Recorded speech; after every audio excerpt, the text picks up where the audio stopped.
Stories of freedom always start with slavery.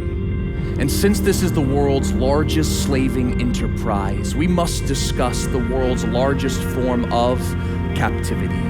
And that is the activity of gathering, hauling, and consuming water that is altogether unclean.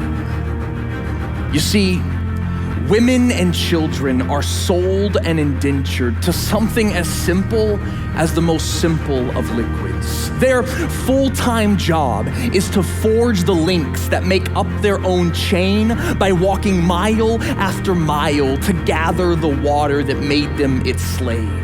They're enslaved to retrace the same paces they make every day. It's a modern age chain gang, and thirst is pulling the reins.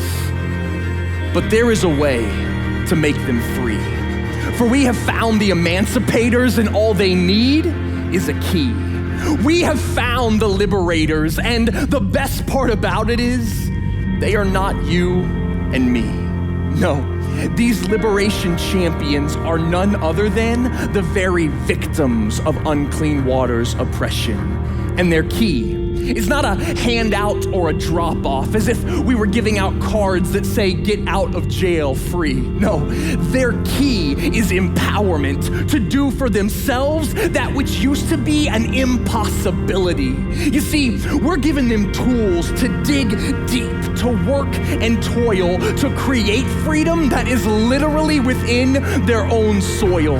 So when we send over bits and pipes, when we send over pumps and PVC, we may as well be sending over hacksaws for prison bars and bolt cutters for iron rings. Because when the tools of freedom are in the hands of the oppressed, they won't stop freeing slaves until there are not any left. And that's what we've begun to see. Freedom fighters drilling wells to get out of poverty, creating new jobs whose job description is setting captives free.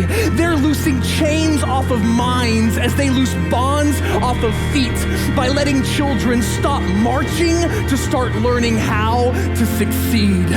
Justice and freedom are flowing as swiftly as the waters that they provide. And all the while, they're also giving freedom to our life. For we are just as enslaved as those on whom we take pity when we let our possessions be our master and our knees bow to money.